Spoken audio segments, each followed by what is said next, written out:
Assalamualaikum warahmatullahi wabarakatuh. Saudara-saudari, teman-teman, muslim-muslimat yang dirahmati dan dikasihi Allah sekalian.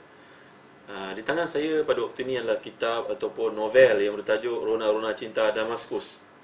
Satu novel yang menarik, menceritakan perjalanan seorang gadis di bumi yang hebat, iaitu bumi Dimashq, atau Melayu panggil Damsyik, orang putih panggil Damaskus, bahasa Arab panggil Dimashq. Dimashq ini, para penonton yang dimuliakan Allah sekalian, saudara-saudari yang dirahmati lagi dimuliakan, ia merujuk satu bumi yang amat dicintai oleh Nabi SAW. Namanya itu bumi Syam. Bumi Syam itu luas, terbentang, dan Dimashq itu part of bumi Syria, bumi Syam yang didoakan Nabi SAW keberkatan. Dan sampai Allah SWT pun menjelaskan pada awal surah Al-Isra, A'udzubillahi minasyaitanirrajim, Bismillahirrahmanirrahim. Subhanalladzi asra bi 'abdihi lailan minal masjidil harami ilal masjidil aqsa alladzi barakna haulahu linuriyahu min ayatina innahu huwas samiul basir. Maha suci Allah yang mempergerakkan hamba-Nya pada waktu malam dari bumi yang namanya Masjid Haram ke Masjid Aqsa, di bumi yang diberkati kawasan sekelilingnya. Sesungguhnya Allah SWT itu Maha, innahu huwas samiul alim, Maha mendengar lagi Maha mengetahui. Innahu huwas samiul basir, Maha mendengar lagi Maha melihat. Jadi menceritakan tentang perjalanan Nabi dari Makkah menuju ke Baitul Maqdis. Baitul Maqdis bahagian daripada Syam.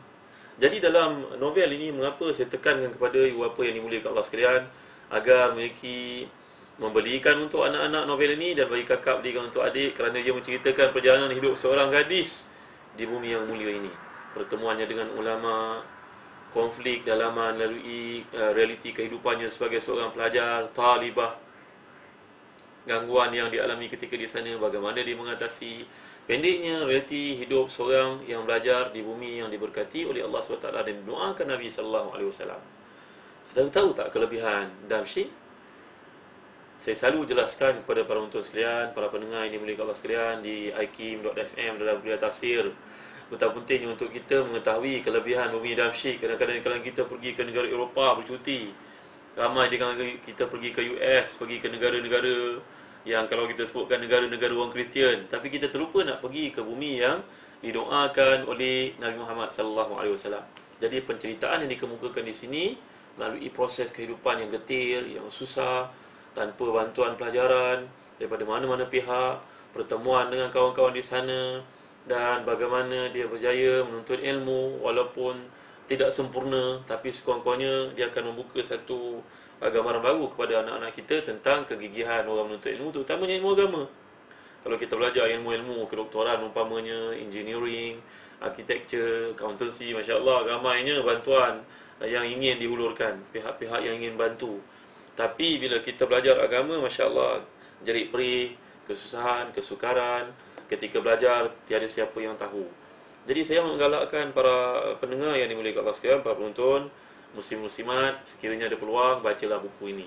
Hadiahkan dia untuk anak-anak kita, adik-adik kita, pencinta-pencinta yang akan mewarisi ilmu-ilmu Rasulullah SAW. Kerana Nabi telah bersabda, para Nabi dan Rasul ini tidak mewariskan apa-apa. Innama warathu al-ilma. Para Nabi telah mewariskan untuk umat mereka ini ilmu. Faman akhazahu faqad akhaza bihadhin wafir. Siapa yang mendapat ilmu, sungguhnya dia telah mendapat keberuntungan, pemberian anugerah yang sangat besar. Jadi ini salah satu usaha untuk kita menggalakkan umat Islam, terutama generasi muda-mudi, anak-anak, agar mencintai ilmu, mengkaji ilmu. Dan di Damsyik ini, para penonton yang dimuliakan Allah sekalian, susu galuh ilmu itu berkembang sampai ke hari ini. Ulama-ulama yang ada di Damsyik ini, di Dimashq ini, insya-Allah seikhlas-ikhlas mereka menyampaikan ilmu-ilmu Allah SWT di atas muka bumi. Mereka tak ada kepentingan apa-apa, tapi ikhlasnya madrasah yang mereka bina, generasi yang mereka lahirkan, ilmu yang mereka garapkan. Jadi bacalah novel Rona-Rona Cinta Damaskus. Saudara, para penonton sekalian, tak akan rugi. Ambillah peluang untuk membaca, sampaikanlah dia kepada semua umat Islam, dan beritahu kepada mereka betapa tingginya kedudukan bumi ini. Sampai akhir zaman besok, Nabi Isa akan dibangkitkan di Damsyik, turun dari langit dan menerusi Damsyik sebelum dia memerangi Dajjal, dan untuk menegakkan kerajaan Islam yang sebenarnya, menghapuskan fahaman Kristian. Jadi penting bagi kita untuk mendalami, mengetahui sejarah Damsyik, dan ini salah satu usaha ke arah itu. Allahu a'lam.